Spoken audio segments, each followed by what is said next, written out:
Hey there, Blazer fans, and welcome to the 15th episode of The Dragon's Den, a podcast for those that bleed green and gold. Today, my guest is a familiar face to Blazer fans. He was the kicker for the UAB Blazer football team in 2014, came back and played for the Blazers from the return season in 2017 to 2019. I'm talking about Mr. Nick Vogel.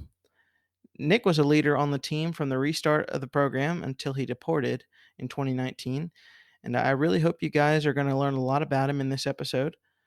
Before we head into the episode, don't forget to stick around for the third installment of This Week in Blazer History with Steve Rutherford. Let's head into the episode. Thanks for listening. Okay, Blazer fans, I've got my next guest here for episode 15 of The Dragon's Den, a very familiar face that many of you remember, but he played as the kicker for the UAB football team in 2014, came back in 2017, and played till 2019. Mr. Nick Vogel. Nick, how you doing today? Pretty dang good. I appreciate you having me on the show. Yeah, it's awesome. I know a lot of us, we really enjoyed having you while we did, and you were a great asset to the team. So it's great to have you on the show. But I know we miss you on the gridiron, but I know my guest and I are going to enjoy getting to know a little bit more about you. Yes, sir. I'm excited to answer some questions and get on with it. So you played place kicker at Mandarin High School in Jacksonville, Florida. You were named first team all district as a junior in high school, and you ranked number 32 according to Cole's Kicking, and you were a 3-star recruit by ESPN coming out of high school. Were there any other schools looking at you coming out of high school, and what ultimately made you choose UAB? So high school was kind of tricky for me as a kicker. The whole recruiting process is really funky for kickers. You go to a bunch of camps and try to get noticed.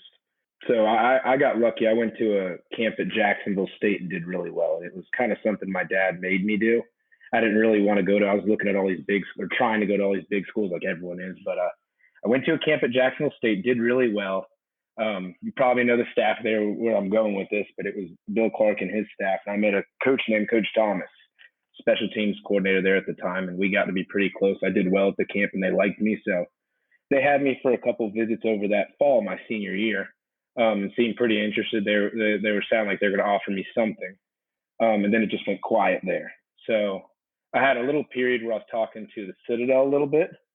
In Northern Michigan, I think was the other school. And I really didn't have any big guys knocking at my door. And I reached out to one of my coaches at the time, and he told me UAB might be looking. I didn't know Ty Long's positioning at the time. I thought he was going to be a junior or sophomore. I was like, I don't want to wait behind him all these years. But I looked it up, and he was a senior. So I went to the director of the website, and it actually turned out it was the same numbers I've been contacting with the coaches at Jacksonville State.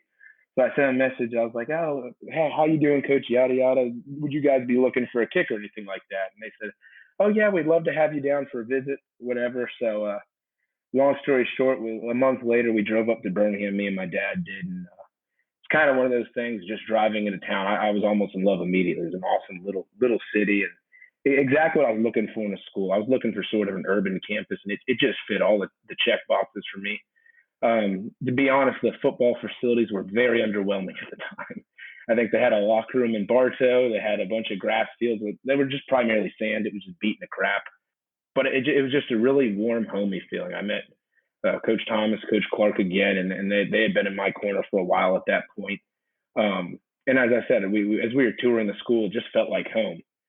And what kind of led me to the decision, it was kind of quick. As I said, I didn't have a bunch of schools recruiting me, so it's kind of a stressful process for me. So we got back after all the tours, and it was like the final day I was there out of 2 days, and we sat in the office. It was me and my dad, Coach Thomas, and Coach Riley. And we just got done talking with Coach Clark, and they told me, they're like, we have 2 kickers on scholarship. We really like you, but we're going to offer you a walk-on. If you come here and do well, we'll give you a scholarship in the spring. So they said, do you want to be a part of the family? And I remember I looked at my dad, and he kind of gave me this little nod, like, it's up to you, you know? And that was the moment for me. I was like, I'm done with this whole process. I love this school.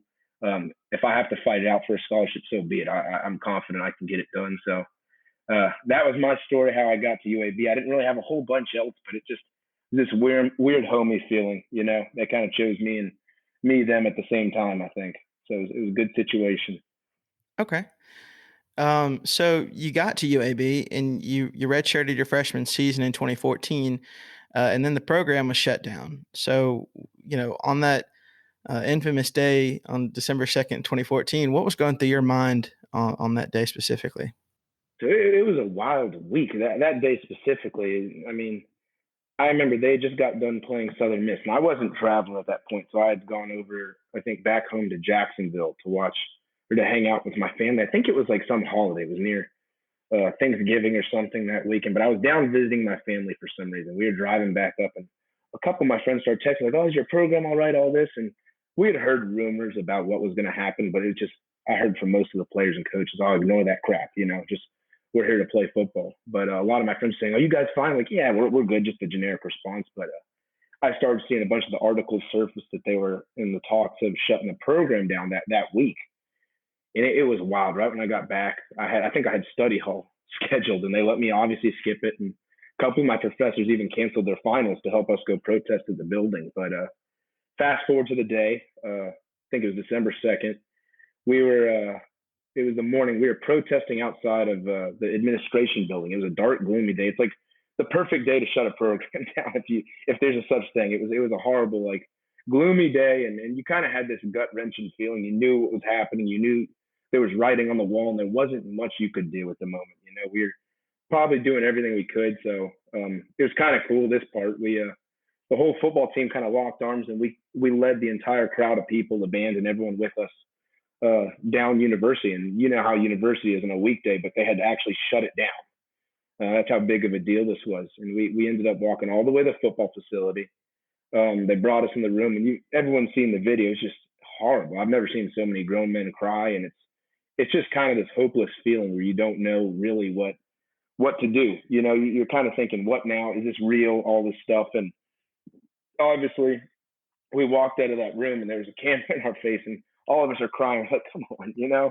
But we ended up going to the offices at the time, which are right next door, talking with your coaches, and it kind of set in right when we walked out of the office. Like, yeah, we're really just like, we don't have a school anymore. There's nothing there for us. We can't stay here, obviously. So me being a red shirt freshman kicker walk on, so no scholarship, no game film, nothing to really fall back on. I started freaking out pretty heavily. I didn't have the best recruiting experience in high school, so for me it was largely panic mode at the end of December 2nd. I didn't know what to do with my career, and I was really panicking. And that was kind of the feeling for the next week, I guess, was just you didn't know what was going to come from it, because it just, as I said, it came way out of left field, and it happened really quickly. In all honesty, that whole process, it was just kind of the stranded feeling that whole day of no one was going through the same thing other than your teammates. So it was a tough day. It wasn't a fun one to relive. Yeah. I still get a little frustrated talking about it, man. It's just a helpless feeling. Yeah. But yes, Well, not too good. Well, the program shut down, and you transferred to Southern Miss. So, what was that process like? What did a coach come to you? Did you did you get some interest? What was the process like for that? So I really have to thank Ty Long here, and he reminds me a little bit now when we're joking about it. But I think he had some. I'd have to ask him again. He had some contacts with some coaches at other schools. He had Western Kentucky and Southern Miss. He had coaches there, and I think they were priorly at UAB, and then they came to those schools, and that was why he had their number. It was something with his recruiting process, or they coached at UAB, but he called them up, and he really helped me out. He said, "Hey, you need to come down, see this kid. The program shut down. He's getting the short end of the stick. At least give him a tryout." And I got kind of fortunate. I think a couple of them were on the recruiting trail at the time, so they did come down and see me kick at UAB, and I did pretty well, which was kind of awesome in high school. I mean, I had a Southern Miss blow me off. I remember begging them to give me a scholarship or just anything, a walk on anything, and they just ignored me at the end of the day. They talked to me a couple of times and ignored me. So I had a little fire at that tryout, and I hit pretty well. Southern Miss offered me at the end of the tryout. Western Kentucky liked me, and then they a week later offered me a walk on. I had a coach contact me on Twitter from UMass, and when I was back home in Jax, he was in the area, so I tried out for him as well, and they were talking about putting something together for me. It was going to be a scholarship, I think. And then I was waiting on Coach Riley, one of the coaches we had at UAB at the time. He went to SMU, and I was waiting. He was talking about maybe getting me as a walk-on there or something like that. So I was kind of waiting for that, but the crazy thing about the shutdown was it all happened in the span of like 3 weeks. We had to find a home, and like as a redshirt kicker, you're not guaranteed anything when you commit on a scholarship. I got to go in there and compete. So my mission was get a home by spring, get in there and kick against someone, show you can do the job, so you can be the starter during the season. So from Jacksonville, Florida, I grew up in the warmth. So when I came to Birmingham, I was freezing that first winter. So you tell me I have a school at Southern Miss or UMass on my offers. So I visited Southern Miss and committed there. I didn't feel great about it. I mean, nothing against Hattiesburg as a town. It's a pretty little town, but it just wasn't for me. And the sad fact of the matter is most kids take a while with their recruiting. You get time to evaluate your options and kind of see what feels best. For me, it was just kind of what was the best of what you had at the time. And I didn't even visit UMass. I was scared. I think it was like I think it was single digits, which I've never felt before, and I did not want to that weekend. So that's how it came down to me committing to Southern Miss. It was one of my only two offers. I didn't want my parents pay for school anymore because I was supposed to get a scholarship at UAB in the spring, pending that I did well, which I felt I did, but no program. So I told them I committed to Southern Miss, save them some money, and keep me out of the cold, I guess, a little longer. So you hear the program is coming back. I believe it was June. I'm not entirely sure what the date was, but it was June of 2015, about 6 months later after the program was shut down. You hear the program's coming back. And I got this question, and I was planning on asking it too, but I got this question from Facebook from Cedric Buchanan, a former UAB football player, and he asked, why did you turn around when you got to Southern Miss knowing and come back to UAB not knowing the future of UAB football? Yeah, that's a tough question. I mean, it sounds crazy, but in the 6 months I was at UAB, and kind of, as I told you, the first time I was on campus, I fell in love with Birmingham. I love the city, I love the school, and being a part of that team that first year, I was so prideful of being part of the team, and I was excited to take over and start and build my own career at UAB. And it was just so quick that transition that when I went to Southern Miss, it didn't feel like I was playing for my team. And I think the biggest thing is I would have solely regretted it if I stayed at Southern Miss and had to play UAB one day and knew I could have been a part of that. So that was what was really powerful to me. And kind of a funny story. Me and Lee were keeping up with the social media. There were some fan accounts posting constantly the status of the marches, the different things that were going on to try and bring UAB football back. And I'm telling you, it sounds crazy, but I think it was 2 or 3 months before they brought the program back, when they were just starting the Twitter storm. I was together with Lee. I was like, if they bring it back, I'm going back. And he kind of laughed and joked with me too. And I was like, no, I'm serious. And he did the same thing. And I was, oh, okay. So we kind of made this little promise. If the program came back, we'd head back. And it's kind of funny. I called my coach at UAB at the time, right before, the day before I left Southern Miss. And I called him. I was like, program's coming back. I'm going back. And he's like, don't do that. That's stupid. You have a scholarship. We don't know when we're coming back, how much scholarships we're going to have.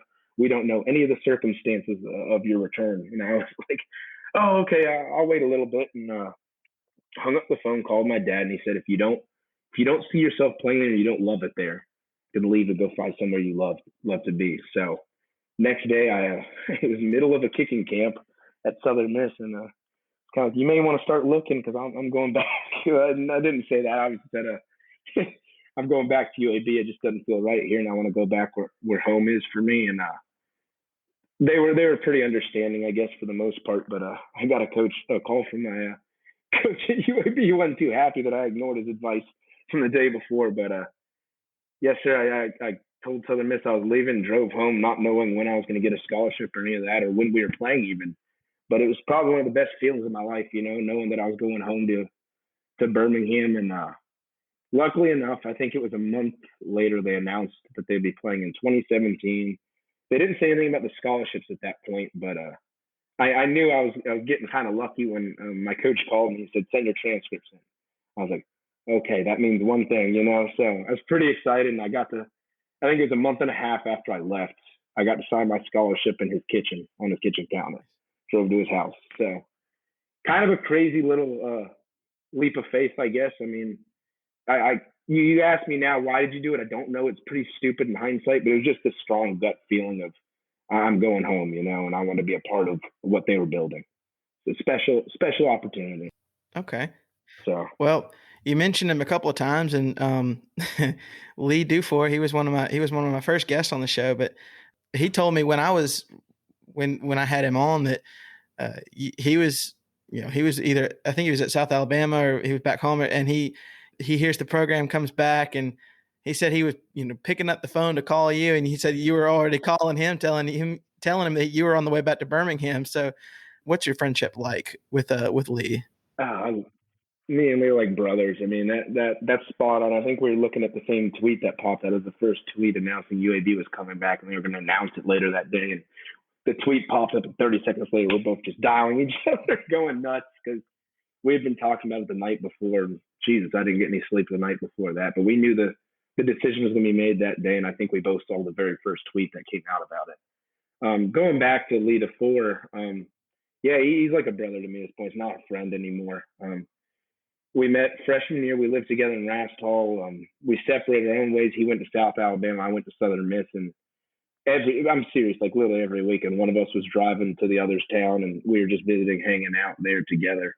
We maintained that friendship, and when the program came back, we both, as I said, stuck by our promise, and we both moved into a house in Birmingham and played through our years back in Birmingham. We're still friends this day. I saw him, best friends, I'd say. I saw him last week or 2 weeks ago. He proposed to his fiance now, and I even teared up a little bit. I was a little emotional, but yeah, we're still super close, talk all the time, and best friends, I'd say. I mean, it's kind of a funky relationship, a kicker and a lineman, but just works. We're both goofy guys, and just a good mesh sense of humor, I guess. That's cool. Well, Mhm. you mentioned it a little bit. You guys get back to camp. You had to wait 2 years for it to play again. So what was it like having to wait those 2 years to play again? Oh, that was miserable. That was horrible. I can't believe we did that. First year was like a nightmare for a kicker, and I guess lineman too, in respect to Lee. But I think that first fall of 2015, we were literally just running and lifting, and they used that opportunity to beat the crap out of us. It was basically whatever they wanted to test on us. We were the crash dummies, and we ran so much. It's probably the best shape of my life. That spring was nice. We got to do football activities. For me, it was specifically kicking with a snap hold. And if it tells you how crazy it was, I mean, I would warm up, and I had a quarterback as my holder because we didn't have a punter. So we had one of the special teams coaches would hold for me in warmth. He'd catch the snaps and hold for me. Then the second we go into field goal period, they'd bring in one of the quarterbacks. He'd run out there, and I hadn't seen him all day. Like, are you ready to go? He's like, yeah, I guess so. And he's like, oh, cool. We got to go make all our field goals now. So it'd be my first time seeing him that day, and we go kick. But it was just, we needed those 2 years because we looked at the practice. I think it was last year just for fun, and it was a mess. Like, we weren't ready to play. We really did need those 2 years to build and actually get some structure to the team. Selfishly, I hated those 2 years because we had that year we did a bunch of scrimmages, and Coach Clark loves throwing curveballs at kickers. That's just his thing. But from my perspective, we do these scrimmages, and in games you kind of see when a field goal's coming up, you can go kick in the net. You see the offense is driving. There was multiple times during these scrimmages where we'd be nowhere near a field goal, and he would just scream out field goal and just start running, like, oh God, here we go. And I didn't have a single kick in me, and he'd line me up from like 55 or something. It was just, he loved keeping me on my toes. And that was part of the reason I hated those scrimmages, is you just never knew what you were going to get. And it made me better. Coach Clark's an awesome coach, but it would crack me up and be like, man, I mean, I would just love a little warm up here, and he'd just send me out to the random field goal every time. Game winner. Come on. So it was nice when the season finally came. I mean, first off, it was a real experience, but also having a little structure to my routine. I mean, there was no structure with those scrimmages, and I guess it was a great opportunity to get better, improve myself as a specialist, and for the whole team, we got a lot stronger, faster. We were a lot closer as a team that first year than we would have been had we just dove in head first. I think 2016 would have been the first year we could have maybe played, but we really did need those 2 years, as much of a pain as it was to go through. But it was not fun from a football perspective. We just had to get through it, and it was necessary. But I'm happy it's over with, and I enjoyed the seasons a lot better than I enjoyed those 2 years. So I imagine so. You guys, you mentioned one of your teammates in 2014 was kicker Ty Long. What was it like being on the same roster as him? I know you said that he kind of helped you out after the program shut down, but Was he kind of a mentor to you and the other specialists as a kind of an upperclassman? But what was it like being with him on the team?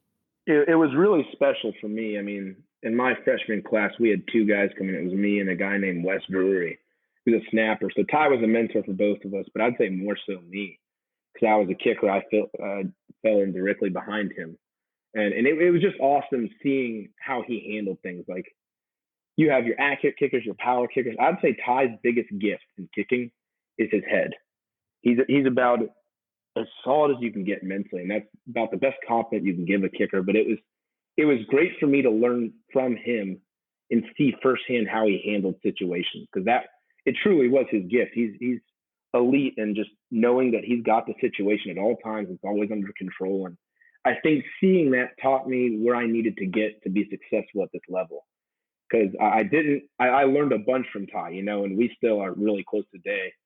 But he helped me throughout the process. It wasn't just that freshman year. It was that 2015 year when we were just running and lifting. Ty was living with me at the time because I don't think he was on the team, but we'd go out there and really just kick every night, go head to head. And competing with a guy like that, you get better, you just get smoked every day. So I had no choice but to get better. So he made me a lot better. I was always a raw leg kind of guy. He made me a lot more consistent, a lot more refined, and he taught me some technical things that were good. But I'd say the most important piece he gave to me was just how to handle things mentally and get over your misses and just a bunch of stuff like that. I mean, like I can go through his lessons all day and it would wear you guys out, but his biggest thing he brought to me was how to mentally handle myself to just get over situations and understand what I'm doing as a kicker.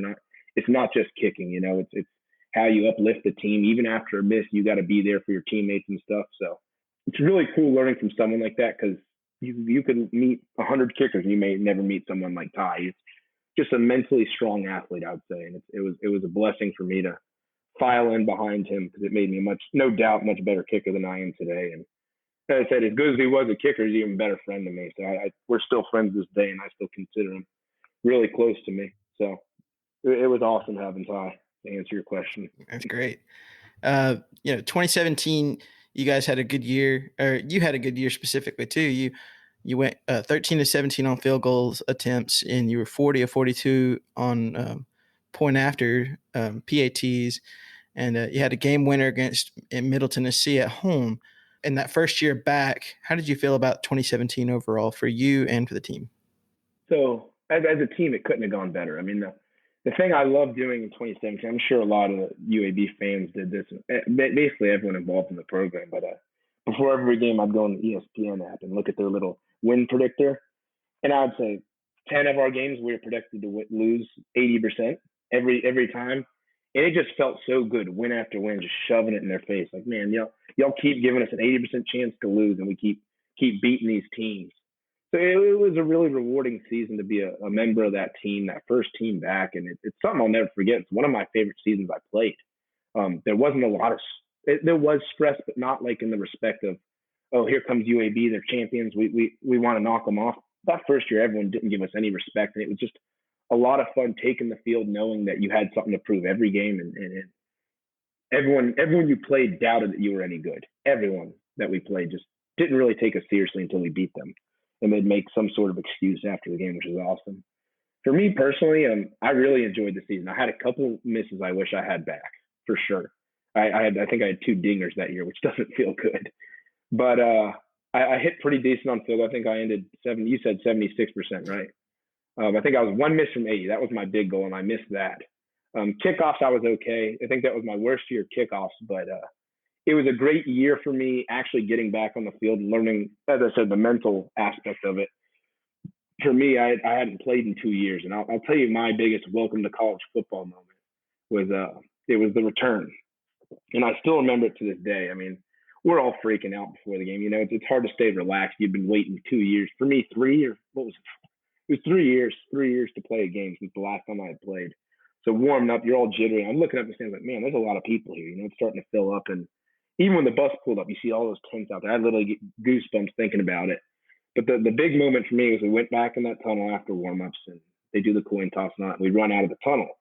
And I always stood in the back of the line. I don't like being in the front. I don't like being a part of all the hype. I like to stay nice and relaxed in the back. But everyone ran out, and I ran through the smoke and look up, and it's just full. I didn't see an empty stand in Legion. It still gives me goosebumps just thinking about it. But I was like, holy crap, this is probably a better turnout than anyone would have guessed. And kind of my welcome to college football moment, that 2017 season was my first field goal. So nervous I couldn't even feel my toes. I was freaking out. And it was 45. So, of course, Coach Clark's popcorns helped me out. I mean, it wasn't an easy chip shot.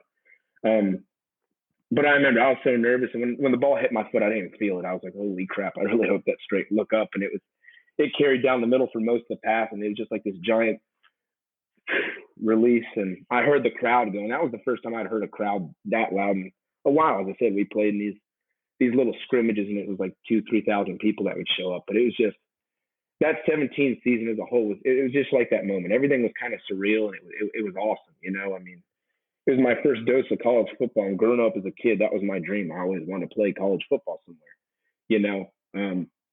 But overall, I'd say that season went pretty dang good, especially when you consider everyone's expectations for us at the time. We really did a good job of proving people wrong, and it was one of my proudest seasons that I've ever played in my life for any team. And I think it will be for years to come, even if I played NFL or anything in the future. But I always hold that one close to me. I love 17. That was a great year.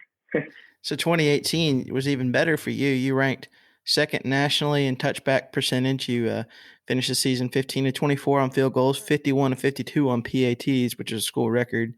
You had the game-winning 29-yarder against Middle Tennessee in the conference championship game with about 3 minutes left to go.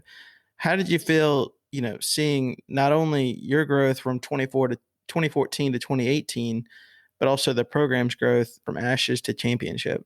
So in respect to the team, I think our confidence really grew that offseason. We saw what we did in 17, and we knew we were really close to a championship. I think when you added it up between Charlotte and North Texas, we were 3 or 4 points away from being in the championship ourselves. So we knew it was a possibility, and we expected it that offseason. So it was kind of crazy that 2018 year, we got in that rhythm where when we played A&M, we had like 9 wins and 1 loss or 2 losses. We're a great team. It's kind of surpassed my expectations. I was expecting pretty high for that season.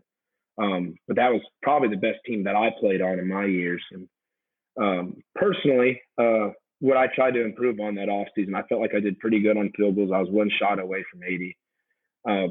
Kickoffs is what I want to improve on. I knew I could hit touchbacks, and what was killing me is I would miss-hit the ball and it wouldn't go in the end zone. And that kind of frustrated me. So I took a lot of time that offseason doing the miserable drill work, all the stuff that's boring with kicking. And really honed in and it got my kickoffs to where I felt that I could hit a touchback just about in any condition, any time. And I worked out pretty hard that offseason, got pretty strong. And admittedly so, we kind of neglected our field goals a little bit. I think our percentage was way down that year. We had some big kicks, and none of my misses really cost us too bad, but it was a little frustrating of a season field goal-wise for me. But it was pretty cool with the kickoff thing. There was literally – I got to a point of confidence with those kickoffs where I think it was like even our first game, we had 10 guys in the field, and they were trying to send 11th guys. Like, who cares? Keep them off. I'll hit it out of the back end. It doesn't matter, And I even got confident after I started running my mouth to the guys in the front line, which is stupid looking back on it because I'm tiny. But I was really confident in my leg strength that year, and we had some great field goals, as you said. The winner in the championship was a big kick, and it was wild. I really didn't think of it at the time as a winner. I was just make it. It's just another kick, and keep us in this game was kind of my mindset, and it ended up being the difference maker. And that was a heck of a game. That's probably one of the most fun games I ever played in was that Middle Tennessee game. Talking about back and forth, stressing out.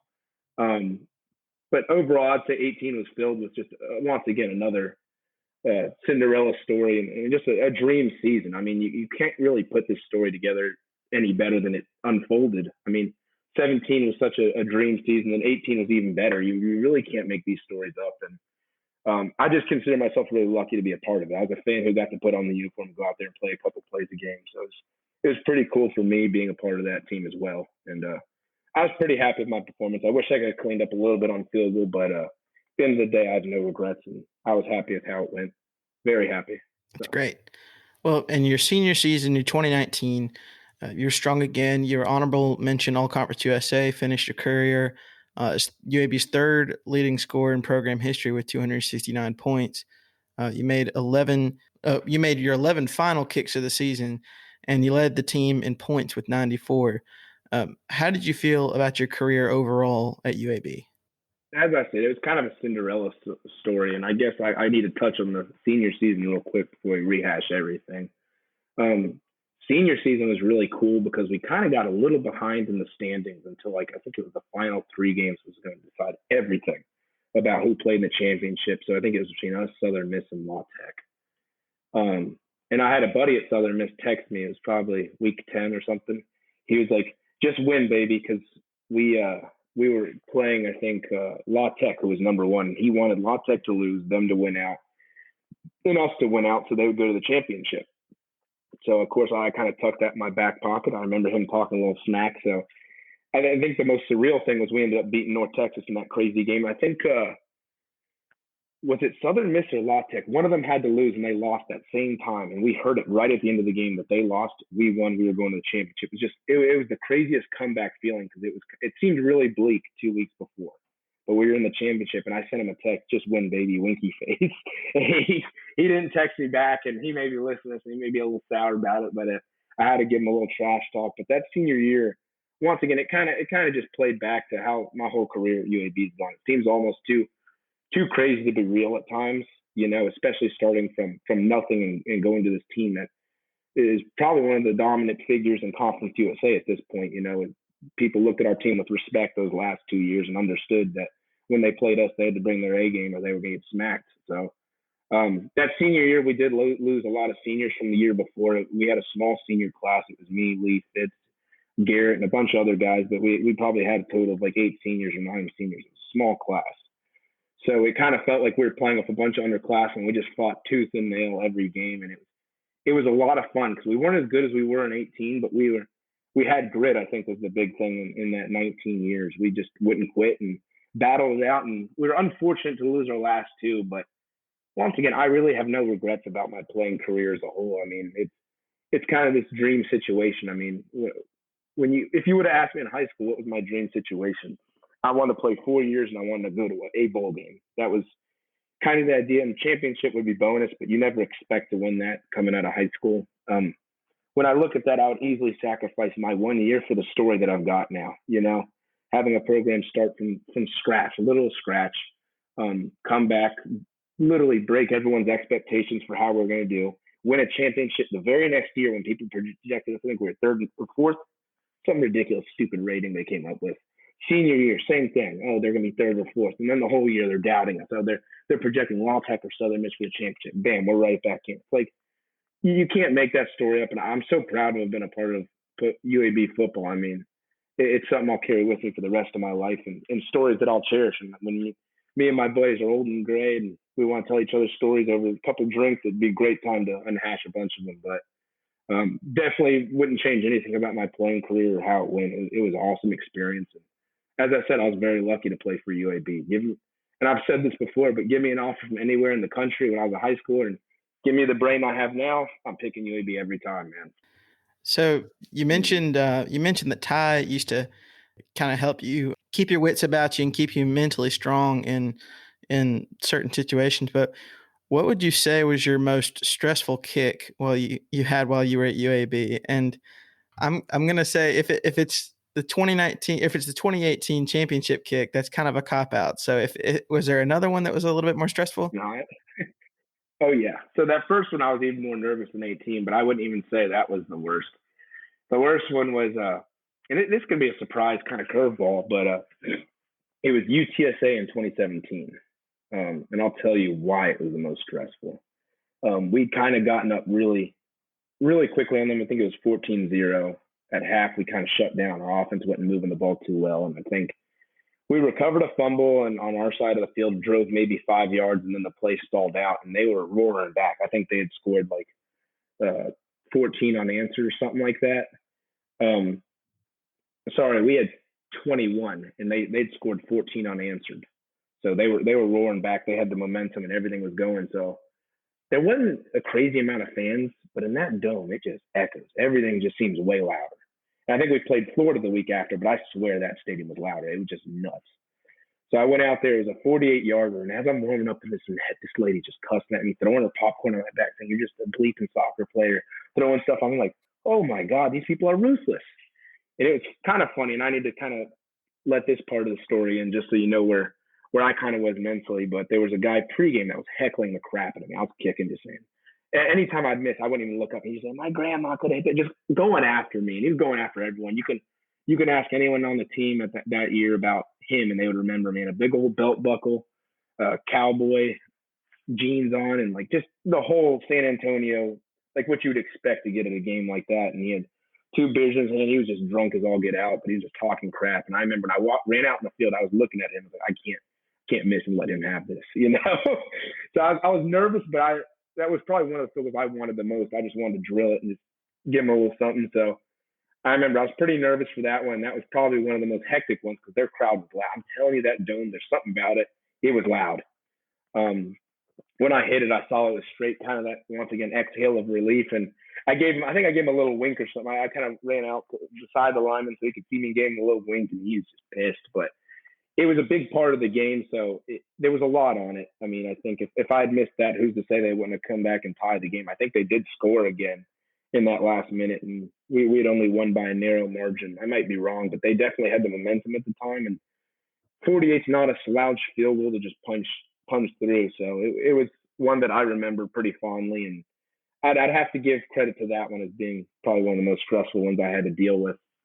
Uh, Other than the first one that I shared with earlier. The first one I was pretty nervous because first kick and you don't really know what to expect. But they both went well for me, luckily. So Okay. We talked a little bit about your that first game back and everything, but overall, what was your favorite part of game days? that's a great question. I mean, I kind of had this thing I'd do before games, and it was kind of not necessarily right before the game. We'd run out of tunnel and go through the smoke. I love just looking through the crowd and taking all that in, all the atmosphere. That even though we were at Legion Field, it was still a great atmosphere for 90% of my games. I'd say we had a couple that were rained out and or whatever, but for the most part, there was a lot of close knit UAB fans, and we all got pretty close to them. I recognized most of them, but it was nice for me before that opening kickoff, just kind of taking in what's out there, and then getting a little juiced. And I always loved opening kickoff. Was probably one of my favorite things to do. But also when the game went in, just kind of just walking around saying hey to everyone after the game, talking with my family, and chatting with my teammates. The whole experience was great to me. But there were little things that I remember, I guess, that they're small, like saying hello to my family after the game, after a big win, giving them a hug and taking pictures with them. Stuff like that is the stuff I miss the most. There's little details here and there, like yelling in the locker room and getting hyped up. But I tried to stay pretty mellow. So there was nothing too crazy. But my two things I would say was kind of taking in the pregame atmosphere and that opening kickoff, and then afterwards just celebrating. And at Legion Field, I mean, didn't lose. So we celebrated nothing but wins, but celebrating my family and teammates, the big wins we had at that were kind of my favorite, most fond memories of playing. Okay.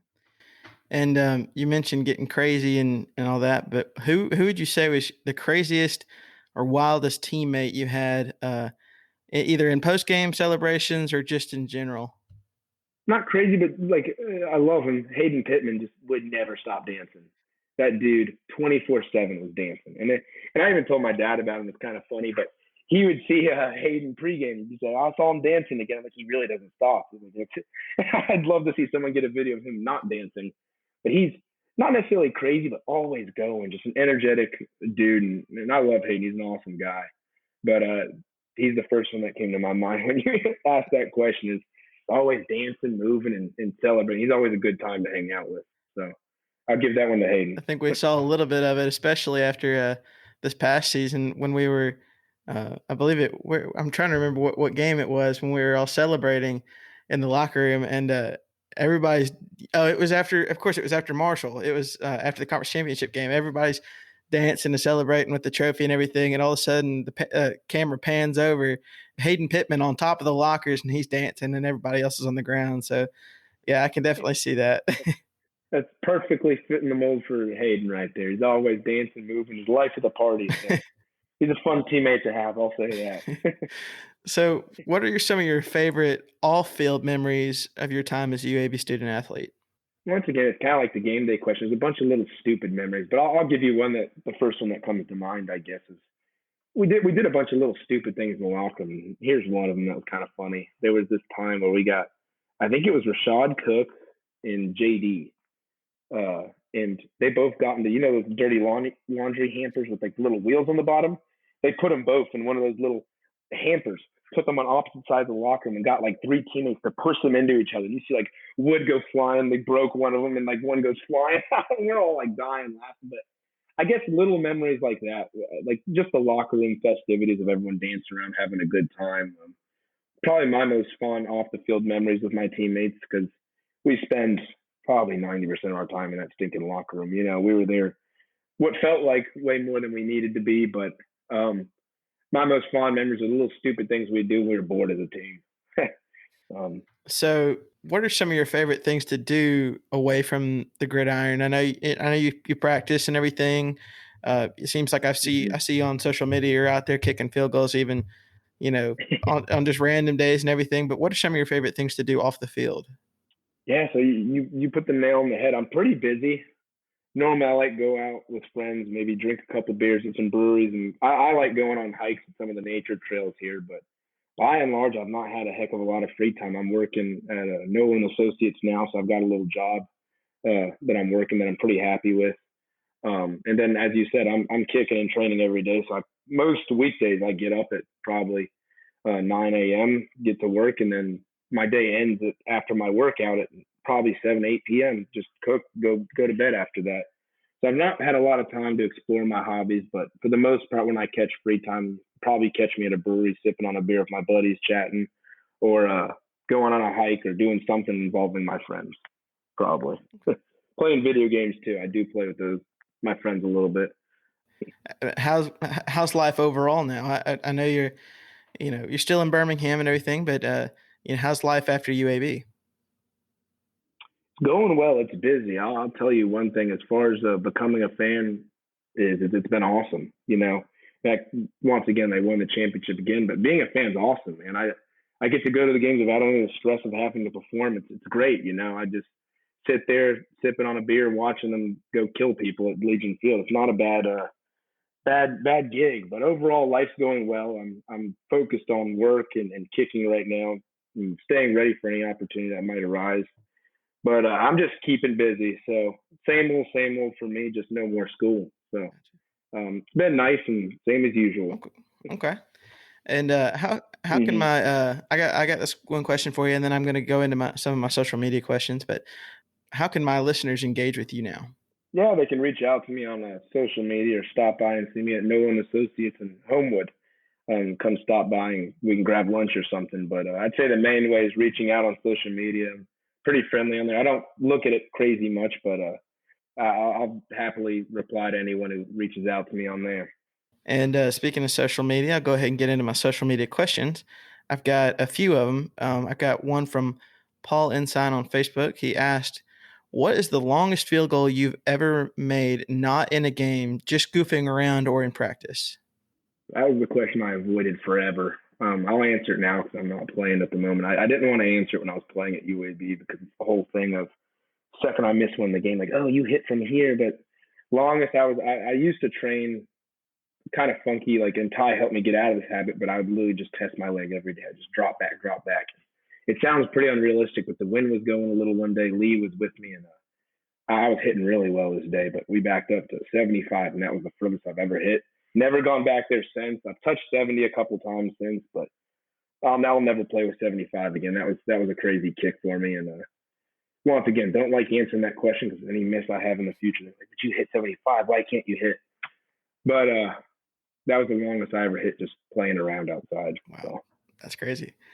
I got a few mm-hmm. from Mike Rowe at Blazer Rowe on Twitter. He asks, "Is there any? Is there a different feeling between hitting a 50+ yarder and hitting one shorter?" You feel better about it. But I mean, as far as like the technique of hitting it, it's kind of like golf, and you hear a lot of kickers say you want to hit everything the same. It's not like I'm lowering trajectory or any of that. I'm just trying to hit a really good ball off my foot and And the goal every time is to just hit the ball well off your foot. I mean, as boring as this answer is, I mean, when I'm back at 50, when I'm at 40, when I'm at 30, wherever I am on the field, you just pick a target and your goal is to get a clean hit off your foot. It's not swing harder because it's 50 or any of that. You just want to stay under control and balanced. I guess a nice tie into that question would be I do change the trajectory just a little bit if we're kicking into like a stiff wind. You don't want to hit it really high because it'll drift on you. So I do drive it just a little more with that, but you focus on just kind of finishing through the ball and hitting it just a tiny bit higher. But when you start playing with where you're hitting the ball and driving and all that, you start to get into trouble and start to miss hit. So as boring as the answer is, no, you just try to hit the ball the same as an extra point. And that's how I think of it in the game. If I was back at like 50, 40, whatever, when my head goes down, it's just an extra point, just hit it clean. He also asks, what are your thoughts on the NFL PAT model in the college game? Oh, as far as implementing it in college, that could get a little messy because those NFL guys are super consistent. I'm not saying a 33 yarder is anything ridiculous, but at the college level, that could get pretty messy pretty quick. I mean, it definitely is a lot less room for error than 20. I'll put it that way. 20 is a pretty easy punch through, and 33 is not a difficult field goal. But if that's your PAT every single time, I bet you'd see a lot of extra point percentages drop pretty heavy. Especially if some college guys having a bad day, they may miss a couple of PATs. So I'm sure there's a couple guys across the country that miss multiple PATs a game in college every year. So you back that up to 33, you're only amplifying those misses. And those NFL guys are pretty dang good. So the fact that they're not going 100% with them tells you that it would throw a nice stick in the bike for the college kickers, I guess is a good way of putting it. But it's implementing that in college, I think they're good at 20 for now. I mean, kickers are just about as reliable as they need to be, you know. You don't want to throw any more at them at the college level, but it'd make things interesting. And his last one, to a layperson, do coverage calls impact the way he technically kicks off? Yes, I mean, especially that first year when I wasn't hitting a bunch of touchbacks, we had a couple calls and we'd go from the middle that first and I go left or right, and you'd obviously have little twists, different bends in your coverage, and send different guys as your safety players. And then we had like a pooch call, and everyone has different assignments. I would say when we got in that 17-18 season, we may have gotten a little vanilla. And as I said, it was just kind of my coach and I had a lot of confidence in the ability to hit touchbacks. So there was less need for planning on kickoff and more of a need for filling that with other periods. But yes, there is. When you kick it to different locations, you want to keep the coverage team on their toes about who to block because they pick out numbers and you want to keep them on their toes. So you're constantly having different guys fan out as safeties and run through different lanes. But for our past two seasons, we didn't really have too much crazy stuff we were doing. It was just kind of straight cover for a lot of our calls. And it was just for me swinging for the fences and getting a good hit on the ball. So. And my last social media question I've got is from Auburn Blazer on Twitter at Auburn Blazer. He asks, I want his perspective on kicking field goals at tougher angles. And you kind of touched on it a little bit, but he said, how different is a kick from a left hash, right hash, or straight on? So that's kind of a mental battle a lot of kickers go through. But the idea of it is you're not really looking at the uprights. You're not really looking at the lines on the field. We're always picking, or what we're taught is to pick targets in the background. So I never once aimed at the uprights in the game. I was aiming at some fan in the background, some pole, or something small. Because the quote with kicking is aim small, miss small. But the idea is no matter where you are on the field, it's a straight kick. It's just how you line yourself up every time. Can it factor in left and right hash? Yes, it can. But as you're taught, you're supposed to just pick a target, and it's a straight kick every time at that target. So when we're on left hash, right hash, it wouldn't change anything in my swing. But yes, it does make the uprights a little more narrow depending where you are in the field. But it shouldn't matter a whole lot. You're just trying to hit a small target anyway. So if you do your job and hit that target, most of the time the ball should go in. And my last question I got for you, it's a lighthearted question I ask a lot of my guests, and it's kind of a weird one, but it's something to kind of keep you on your toes here. But if you could breed two different animals together and it be your personal pet, what would your pet be? Yeah, it's a funky question. So I'm going to have to give you a funky answer. I'd probably do a bird and a fish. just make a weird little animal that it would at least be fascinating to my friends who came by to see it. But I think that's what I'd have to go with, because that's a wild question right there. Well, I wanted to keep the kicker on his toes a little bit here, but yeah.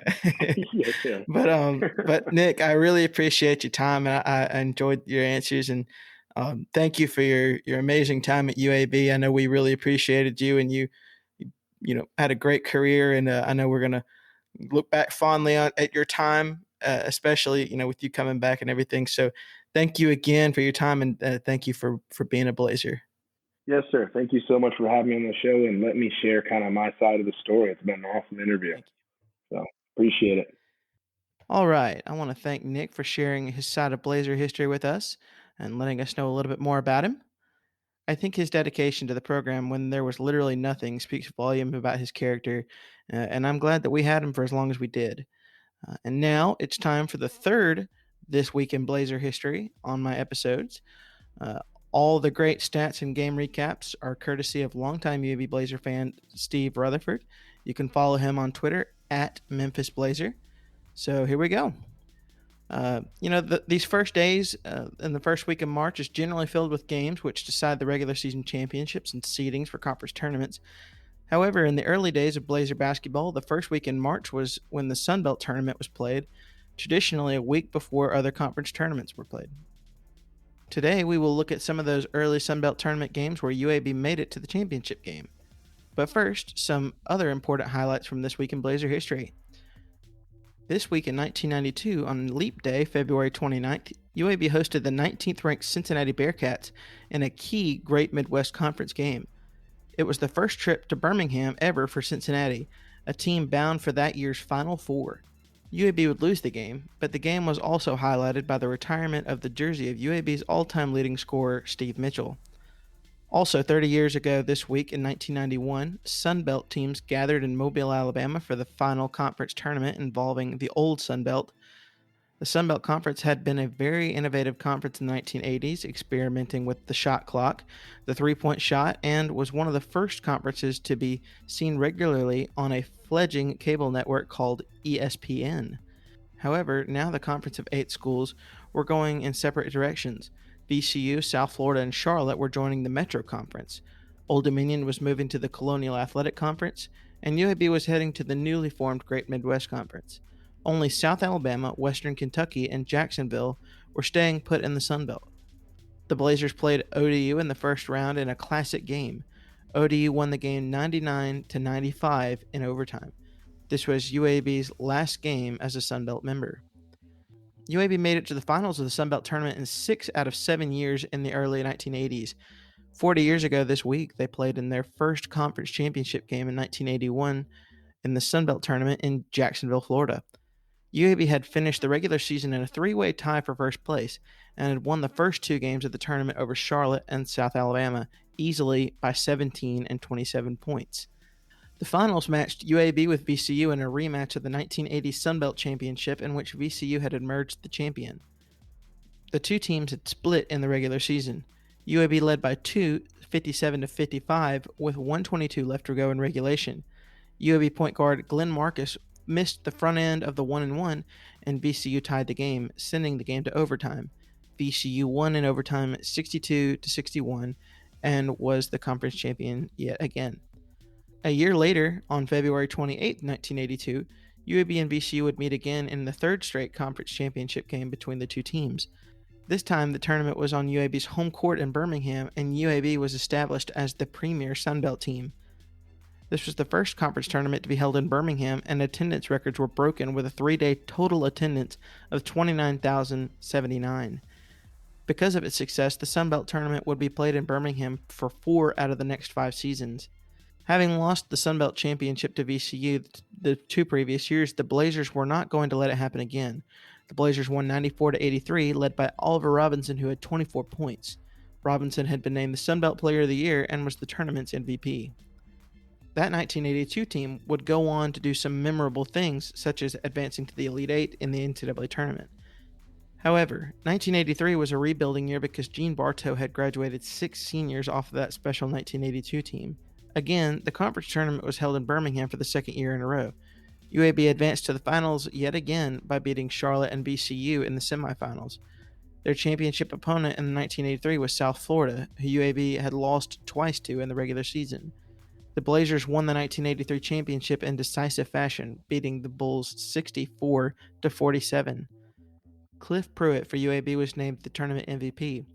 This game was also special because it was the 100th win in UAB's 5-year history.